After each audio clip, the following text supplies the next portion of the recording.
Very good morning. I am very pleased and honored to be here as a presenter, although I was the moderator in the previous session. And I would like to thank IIIT for providing me the opportunity to present. And thank you very much, the moderator, for introducing me to the audience. Without any further delay, I would like to start our presentation with the learning objectives today, which we are going to discuss. We're going to learn about the values and defining the values, since this topic is about personality and values from an Islamic perspective. So first of all, we'll learn what are the values Oh, and how we're going to define. Yes. they sound a little bit slow. Okay. So is it Not okay? slow. Yeah, but Is it better now? yes. Okay. Okay. So we'll be first of all laying down the values. What are the values, and we will define them, and then we will differentiate between different types of values, followed by the understanding of values from an Islamic perspective. The same goes with the personality and its types, and we are going to learn the personalities from an Islamic perspective.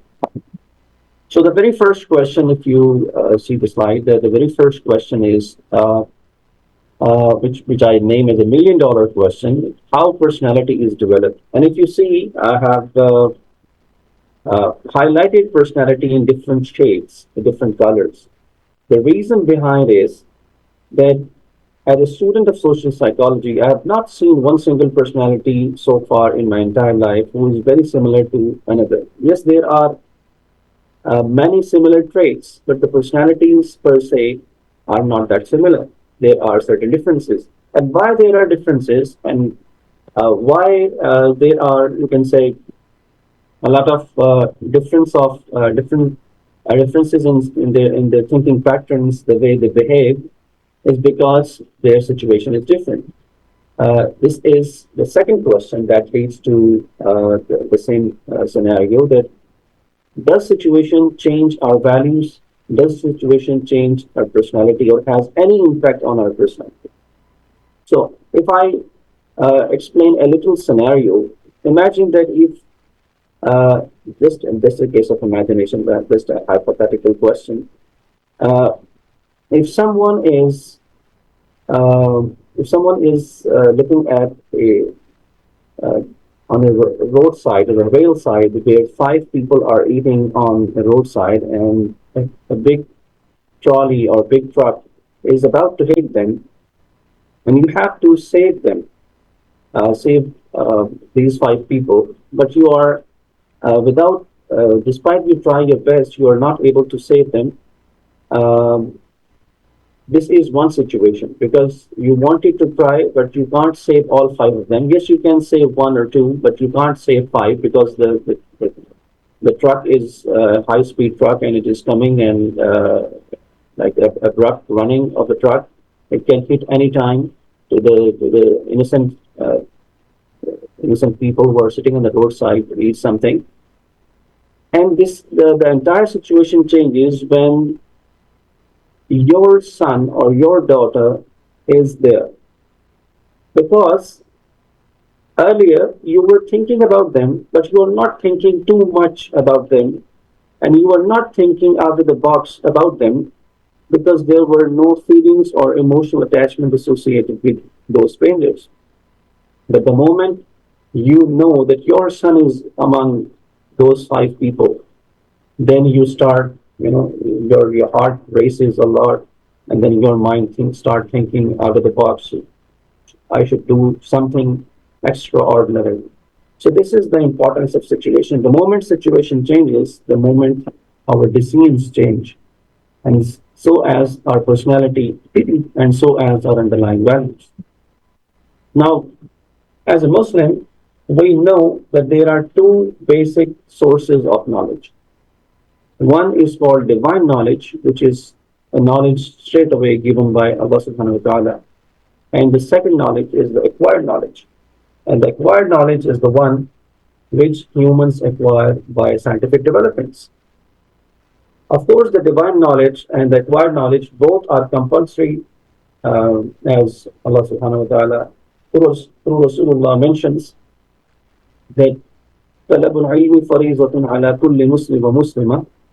That means that every single one of us, it is binding upon us that we must learn knowledge, we must get knowledge, we must acquire knowledge, be it the divine knowledge or be it the acquired knowledge. So, if we go further, there are three basic types of acquired knowledge. One, uh, all these three types of acquired knowledge are published in different research articles so far as the scientific inquiry has developed. So, the three basic types of acquired knowledges is number one, the genetic knowledge, second is the content knowledge, and the third one is the process knowledge.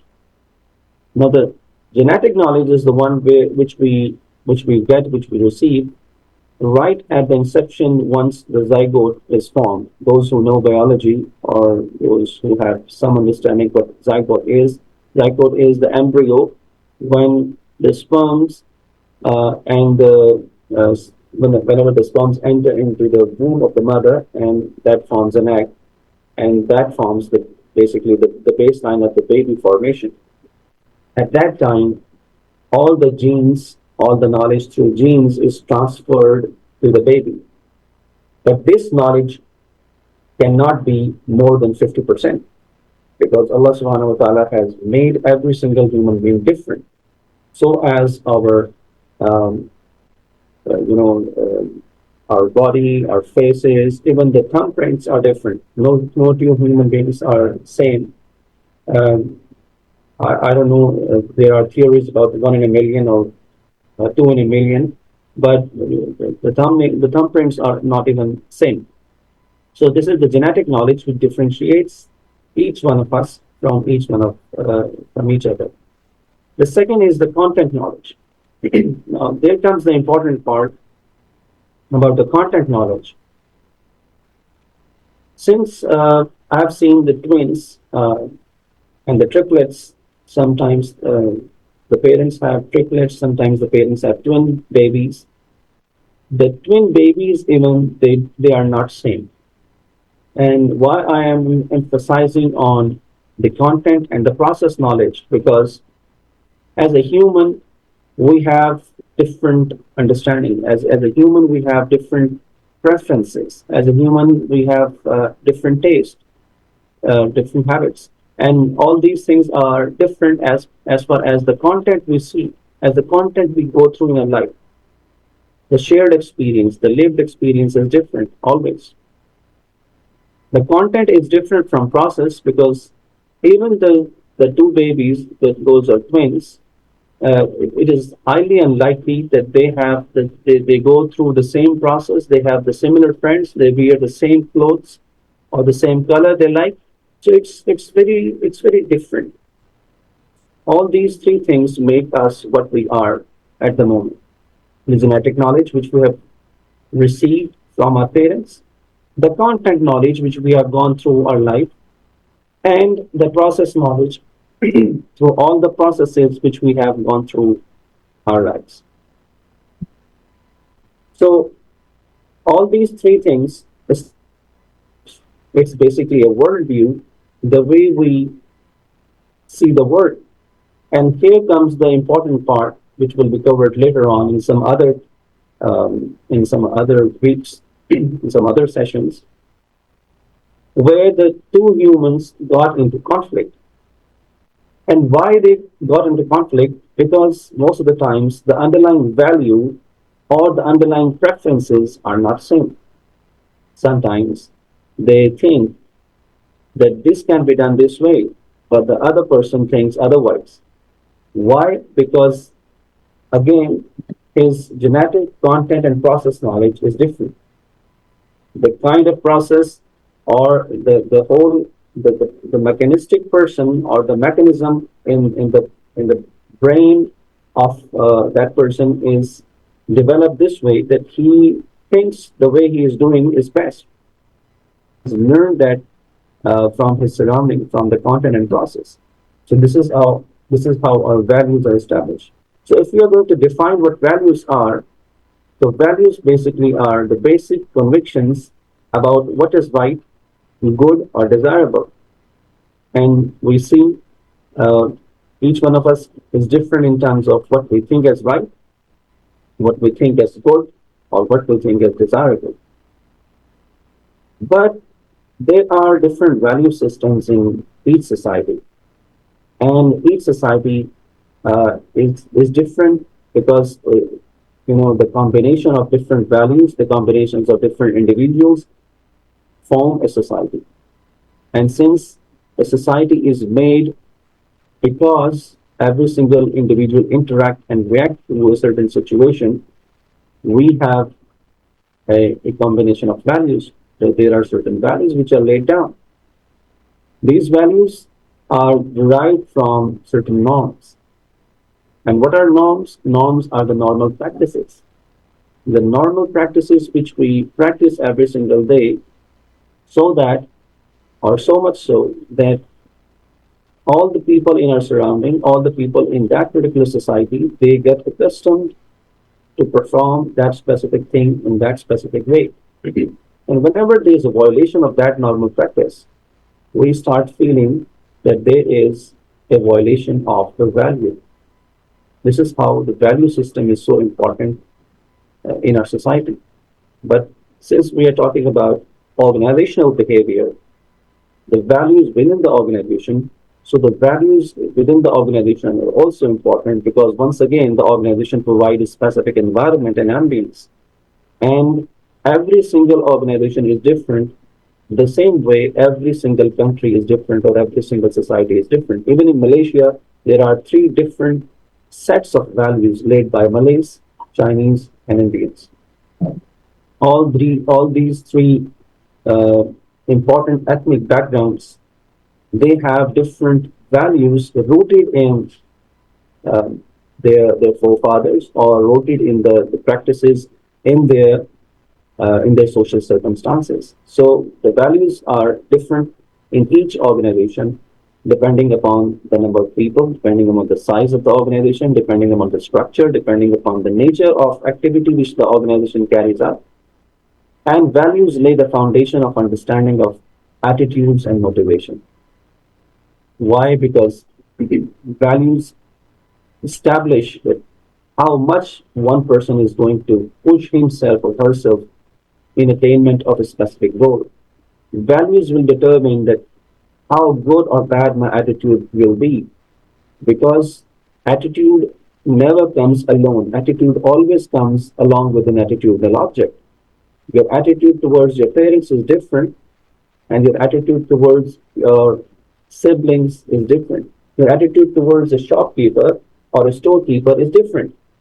Why? Because of the values associated with it. So every single attitude is different because of the attitudinal object. And that basically establishes at that point of time that what will be our behavior. So indirectly, we can say that values influence our attitudes and behaviors. There are two different types of values. The two important types of values are terminal values and instrumental values. What is terminal value? A terminal value is the one which is a desirable end state of existence, which exactly says that what you want this world or society to be. This is the terminal value. That means this is the ultimate value which you want people to have, which you want people to opt or adopt. Whereas the instrumental values are the ones which are the preferred modes of behavior or the means of achieving terminal values. That means that instrumental values are the ones who help creating the terminal values. Besides, there is another important value as we have came across the last 10, 15, 20 years, which is called the generation values. And why generational values are now becoming more important and pertinent? Because if you learn the behaviors, and you might have noticed all these behaviors by yourself, as far as your parents are concerned, and you are concerned, and your children are concerned. So there are three important generations: your parents, you, and your children. And you'll find there is a difference in their values, the way they see the world, what is their worldview, what is their perspective. They are different from each other because the surrounding is different. The surrounding in which your parents were brought up was different. The surrounding in which you were brought up is different. And the surroundings in which your children are now bringing up, they are different. It is different. And what actually has happened before you can understand the scientific development was not that much at the time of your parents. At your time, when you were growing up, I'm talking about the millennials exclusively. So the millennials are the ones who have witnessed the internet boom and they have learned the 3G, 4G, even the 5G technology. And now the upcoming generation, Generation Alpha, Generation Z, they are the ones who were born after the boom of this internet, and it is in their blood, it is in their genes. What actually they do, the way they think, because this is the time of technology and internet and all these modern scientific developments. So that is how they have molded that is how their values are transformed. Earlier, an online session used to be or is known to be a not so interesting thing. But now, an online session is the need of the time, just like we are having this online session. So, these terminal values, instrumental values, and the generation values are very much important as far as the personality of a person is concerned, because that are eventually linked with personality, which is the next topic, the personality, because we're talking about the values and personality today. Although it's been a very short time, we have almost 40 minutes, 35 to 40 minutes. I'll try to explain as much as I can. So the values are linked with personality. They are, when we can say that they are absolutely necessary or absolutely existential for each one of them. The values are incomplete without personality, or personality is incomplete without values. What is personality? The personality is the total number of ways in which an individual reacts to and interacts with the world around him or her. That means that all the ways, the accumulative sum of ways through which you react to every single situation, every single individual, any single object within your life. Because what actually happens when you react and interact, you learn something, you have an experience, you develop an experience, which we call the shared experience or the lived experience. There are certain traits or the characteristics through which we can learn what are these personalities, because personalities are divided into different types. We have different categorization of personalities. The four more common personality assessments are MBTI, which is known as Myers-Briggs Type Indicator, the Big Five personality traits of the Ocean Model, DISC test, and the Enneagram test. So we'll be covering the first two, the MBTI and Big Five, because we don't have much time to explain all these four different or different other types of personality categorization. Although I can tell you that the, the DISC test and the Enneagram test are also very popular in the corporate sector. It depends that which corporate or which organization likes which personality assessment. So it's not always that you have to be inclined with MBTI or a Big Five all the time, but Enneagram test categorizes or divides the personality into 9 different types, whereas the DISC stands for dominance, influence, conscientiousness, and steadiness. So there are different other tests other than MBTI, Big Five, DISC, and Enneagram, but we'll be covering only first two. The first one is MBTI, Myers-Briggs Type Indicator. So it is basically known as the Myers-Briggs, the scientist who, or the behaviorist who gave this idea of MBTI personality indicators. Uh, this divides into this test divides basically into 4 different basic categorization of personality. Number one is the valuing set, the valuing quadrant. If you see here, the valuing quadrant, this is the valuing quadrant, the green one, and the blue one is the visioning quadrant. The third quadrant is the SF, which is relating, and the fourth one is directing.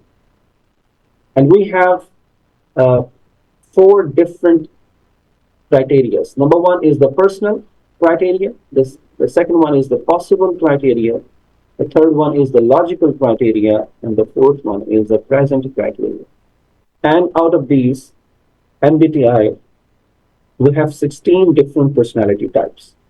If you see each square in each quadrant has four different personality combinations: ENFJ, INFJ, INTJ, ENTJ. All these are different types, and they are combinations of these four: NF, NT, ST, SF. All these criteria are basically related to uh, whether you value a specific thing, whether you give a specific vision to a specific inquiry or a specific query, whether you can relate something to a specific happening in the past or in the present, or whether you can direct something with logical understanding of any situation, any situation which you come across. So this is how you can define this MBTI, Myers-Briggs Type Indicator. This is just for the sake of your understanding that I have given this chart, this diagram, for you to understand that how this MBTI works. I'll quickly move towards the Big Five or the ocean model. The Big Five personality traits are also very popular among the behaviorists. To assess the personality types, we have five different personality uh, traits or personality characteristics, which is also known as ocean model. Ocean stands for O stands for O, C stands for conscientiousness, E stands for extroversion, A for agreeableness, and N for neuroticism or the emotional stability or instability. So these are the five different criteria based on the ocean model. Openness to experience means that the person is very open to experience new things. Conscientious personality is the one who is very reflective, always thinks about what he has done and how he can improve himself or herself. Extroversion personality is always looking for making new relationships and very extrovert kind of personality. Agreeable person is the one who always finds out the solution, tries to agree with almost all the situation he come across. Whereas the neurotic person is divided into further two categories, which is emotionally stable or unstable or unstable personality. So these are the big five personality traits. And we have the questions and all the test available. Although we are not discussing the test as far as this session is concerned, because if I go detail in explaining the test itself, it will take a lot of time. I will quickly move towards this personality and values from the Quran and Sunnah, from Holy Quran and from the Sunnah of Rasulullah, because this is the most important part. All these things which we have learned so far, all the personality books and all the behavior related things, they are not older more than 50, 60 years ago. But the Quran and Rasulullah, he mentioned all these things in through the Quran and through the Hadith more than 1500 years ago, around 1500 years ago. So all these behaviors, all these personality assessments, all these values are mentioned in Quran. If we have the Quranic perspective, the very first thing is where Allah subhanahu wa ta'ala mentions in Surah Al Imran, كنتم خير أمة أخرجت للناس تأمرون بالمعروف وتنهون عن المنكر. That means here Allah subhanahu wa ta'ala is talking about that you have to cooperate with someone in the virtuous deeds and do not cooperate with others in the deeds of sins and transgression. So this is also a value which is laid down by Allah subhanahu wa ta'ala, who is the creator. The second one is the ta'awun. which is mentioned in the second verse of Surah Al-Ma'idah, which is also known as cooperation in English. وَتَعَاوَنُوا عَلَى الْبِرِّ وَالتَّقْوَى وَلَا تَعَاوَنُوا عَلَى الْإِثْمِ وَالْعُدْوَانِ. That means you should cooperate with each other in the deeds of virtues, and you should not cooperate with the deeds of sins and transgression. And then the third one is the ihtisab, the accountability, which is mentioned in Surah Al-Zilzal. وَمَنْ يَعْمَلْ مِثْقَالَ ذَرَّةٍ خَيْرًا يَرَهُ وَمَنْ يَعْمَلْ مِثْقَالَ ذَرَّةٍ شَرًّا يَرَهُ. That means that gives an advice, a commandment from Allah subhanahu wa ta'ala, that you are not supposed to do even a single harm to any single one of your any single human, because the smallest of deeds, the deeds which is related to the smallest of particle, that will be you will eventually see, you will eventually face the consequences of that particular smallest deed. Similar, the same goes with the sidq, or the truthfulness, where Allah subhanahu wa ta'ala mentioned in Surah Al-Baqarah, وَلَا تَلْبِسُوا الْحَقَّ بِالْبَاطِلِ وَتَكْتُمُوا الْحَقَّ وَأَنْتُمْ تَعْلَمُونَ. That means you should not mix the batil, that means the false information or the lies, with truth. The truth and falsehood cannot go together. And you are, as a Muslim, we are supposed to always stand with the truthfulness. Whatever truth is, you should stand with it. Whatever the falsehood is, whatever the lies is, whatever you can say the forgery or the concealment of fact is, you are not supposed to stand with it. The same goes with Tabadu, which is mentioned in Surah Luqman, and this is one of the very famous surah, and one of the very close to my heart surah, because here Allah subhanahu wa ta'ala mentions about a father, the most important part of the surah, although the surah talks about many other things. But the most important part of the surah is related to some advices given by a father to his son, whose name is Luqman. Some people say he was a prophet, some people say he was a pious man. But Sayyidina Luqman, he gives some of the advices to his son. And one of the advices, although the very first advice was shirk, that, oh my son, do not involve yourself into shirk. Inna shirka la zulmun azim. Indeed, shirk is the biggest sin, the biggest zulm which you can do, because Allah is the creator, and if you are not able to see and to recognize your own creator, what zulm you have incurred to Allah subhanahu wa ta'ala. So in Surah Luqman, in verse 18, it is mentioned, وَلَا تُصَعِّرْ خَدَّكَ لِلنَّاسِ وَلَا تَمْشِ فِي الْأَرْضِ مَرَحًا. The translation is that you should not be, the mafhum of the translation is that you should not walk on this earth with arrogance and pride, rather than you should always seek humility, tawadu. This is another concept. These are all values. These are all, you can say, the fine tweaking of every single individuality or individual personality, that you can improve your personality in light of all these divine commandments. Then in Surah Al Imran, it is mentioned about وَالْكَاظِمِينَ الْغَيْظَ وَالْعَافِينَ عَنِ النَّاسِ, where the exclusivity of the Muslim's personality, الَّذِينَ يُنْفِقُونَ فِي السَّرَّاءِ وَالضَّرَّاءِ وَالْكَاظِمِينَ الْغَيْظَ, those who spend openly and secretly, and those who control their anger, and those who believe in forgiveness. These are the traits of a Muslim. These are the values of a Muslim society, rooted in every single individual. Then comes the concept of wasatiyya, or the moderation, from Quran, where Allah mentions in Surah Al-Furqan that وَالَّذِينَ إِذَا أَنْفَقُوا لَمْ يُسْرِفُوا وَلَمْ يَقْتُرُوا وَكَانَ بَيْنَ ذَلِكَ قَوَامًا. That Allah mentions about the personality of those individuals who spend, but those who do not spend too much, and those who do not spend too miserly. That means this is an example given to us that how you're going to shape up your personality. What are the values, underlying values, when it comes to spending? The concept of wasatiyya explains that you have to establish that your spending patterns, your living patterns, your eating patterns, all things should be in moderation. The example is given through spending, that a person should be moderate in terms of spending whatever he is spending on his family, on his friends, on himself. All these things are inclusive.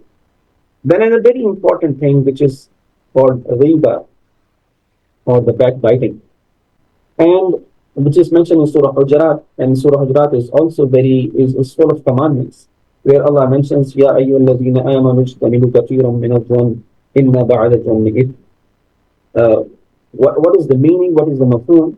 Most of you know that Allah mentioned that the mafhum of the verse is that you should not backbite your brother, and you should not have so many one. That means guman. That means that you should not have suspicions over someone. Whatever at the face, whatever zahir is, whatever the at the face you can see someone, you should stand with it. You should not go and look in the heart of someone, because you can't look in the heart of someone. So there is no need for to be very suspicious. The same goes with istihza in the first one, the very first verse of the first verse of Surah Hujurat, before this verse, where Allah mentions that Ya ayyuhalladhina amanu la yaskhar qawmun min qawmin asa an yakunu khayran minhum. The long verse which says that, oh you people, you should not insult or do mockery of the other men, and the women should not do mockery or insult the other women. Maybe they are better than you. So this is how Allah has mentioned that you should not do mockery and you should not do istihza. You should not insult someone. Even Rasulullah mentioned in the hadith that you should not do it in just for the sake of fun. This is not permissible.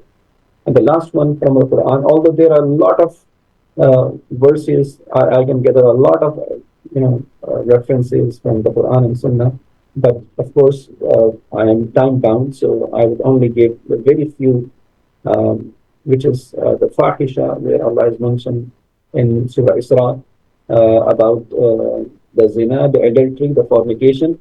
Allah mentions, وَلَا تَقْرَبُوا الزِّنَا إِنَّهُ كَانَ فَاحِشًا وَسَاءَ سَبِيلًا. That means you should not get closer to the adultery. You should not get closer to the fornication. Allah is not mentioning, Allah is not saying that do not do it, rather than Allah is saying that you should not get closer to it. That means anything that makes you closer to it, you should abstain from it. You should avoid. Why? Because all these things are will end into they will ruin the society. Everyone will start violating all these amr bil ma'ruf, ta'awun, ihtisab, all these things. If you are not fulfilling them, or you are not abiding by them, the society will be ruined. If we go quickly from the hadith, we'll find that Rasulullah mentioned in Sahih al-Muslim, where Sayyidina al-Aqra in hadith saw Rasulullah, and he was kissing Sayyidina Hassan radiallahu anhu, and he said, O Rasulullah, I have 10 children, but I have never kissed any one of them. Whereupon Allah's Messenger said, he who does not show mercy towards his children, no mercy will be shown to him.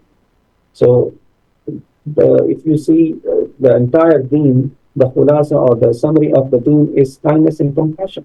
Because you have to be merciful, you have to be compassionate to others.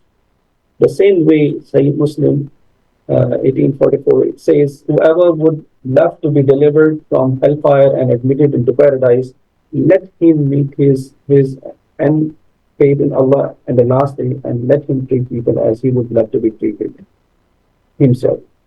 That means you should treat others the way you want others to treat you. This is also a value being offered by Islam. Similarly, the kindness and ikhlas is mentioned in the hadith, where the Rasulullah mentioned that verily the most complete of believers in faith are those with the best character and whose are most kind to their families. Of course, the charity begins at home. We understand that charity begins at home. Whatever you are going to preach to someone, or you want change in the society, first bring change in yourself and then bring change to your family. Then you are able to preach it to others. Then you are able to spread it to others and to bring change in the society. Similar, the same thing goes with another hadith where where Rasulullah mentioned, that show mercy and have mercy. The hadith says that the merciful will be shown mercy by the most merciful, which is Allah subhanahu wa ta'ala, and be merciful to those on the earth, and the one in the heavens will have mercy upon you. That means if you will have mercy on others and the makhluk of Allah subhanahu wa ta'ala, Allah will be merciful towards you. The last part of my presentation is the same continuation of Sahih Hadith, where there are some hadiths which are very, very emotional and very noteworthy. You should definitely pay attention to these hadiths because they are related to our personality. The characteristic of a Muslim personality is mentioned in the Sunan in Tirmidhi, where Rasulullah mentioned the believer does not insult others. The same way which is mentioned in the Quran in Surah Hujurat, does not curse others, is not vulgar, and is not shameless. And you can relate the same hadith with Surah Al-Mu'minun, where Allah has mentioned the traits of a believer and the traits of those who are the successful individuals who have got success.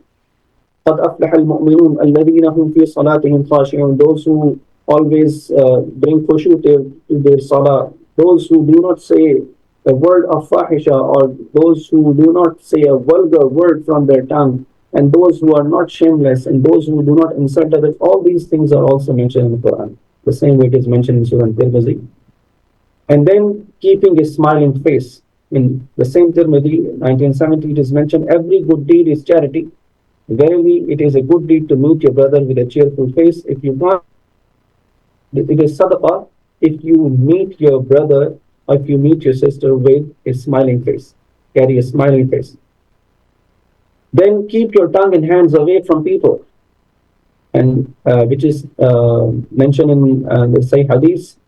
Have I not informed you? Rasulullah says, have I not informed you? The believer is the one who is trusted with the lives and wealth of the people. That means he is Amin. He has the amana. And the Muslim is the one from whose tongue and hand people are saved. How many times that we violate this, we have to introspect ourselves. Then quickly, there is one famous hadith, كلكم راعي وكلكم مسؤول عن رعيته, Sayyid Bukhari. Everyone is a shepherd of the flock and responsible. Very long hadith. Just I am giving you a shorter version of it because some hadiths are very long. I have made them precise. So everyone is responsible, whatever capacity he is. If he is a lecturer, he is a parent, he is a son, he is a student. In every capacity, you are responsible. You will be answerable to Allah Subhanahu wa Taala. And then the 7 great characteristics or 7 great personality traits, which is mentioned in Sahih Bukhari. I'll quickly give an overview of these 7 personality types. Number 1 is the just ruler, who rules with justice and adl. The second is the young worshipper, who worships Allah Subhanahu wa Taala at the young age. The third one is whose heart is attached to the mosque. And the 2 people who love each other for the sake of Allah. And fifth is a young man who is tempted by a young woman and he abstains by saying that I fear from Allah. And the sixth is the one who gives charity, but he conceals charity in a way that his right hand does not know how much charity he has given. The left hand is not aware of it. And the last one is one who remembers Allah in privacy and rise. So these are the 7 important traits or the values which Allah Subhanahu wa Taala appreciates a lot. The last one, which I have put it deliberately because this is the last sermon of Rasulullah on Hajjatul Wida, the last, the one and only Hajj which Rasulullah performed, and he asked the Muslims to fear Allah with regards to women. Oh, you believers, I ask you to fear Allah with respect to the women, because you have them. Their private parts are halal for you by the name of Allah Subhanahu wa Taala.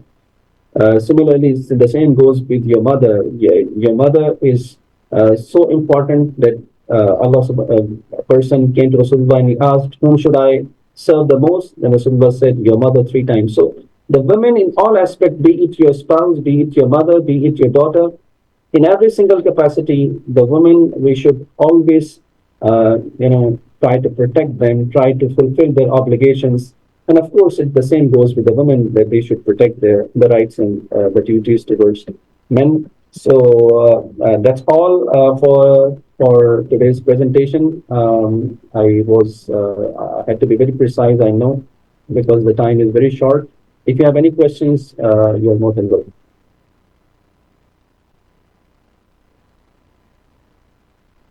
Any questions if you have, I would be more than happy to answer, inshallah. One thing I would like to share that all of you please must go to this one, the last sermon in Sahih Muslim 12:18.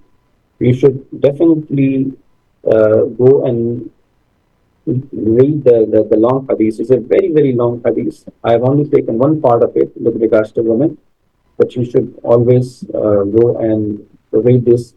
You can download an app or you can just refer to a book, Sahih Muslim. You can buy whatever is convenient for you, but please do read because these are the final words in a congregation. Rasulullah gave advices, the golden piece of advice which Rasulullah gave to the entire Muslim Ummah, the last sermon, which is very important for us to learn. May Allah protect us all. May Allah enable us to improve our personalities and improve the values within ourselves individually and as well as collectively, because unless we will improve ourselves individually, we will not be able to improve collectively. So that's all from my side. If you have questions, you can please ask. Otherwise,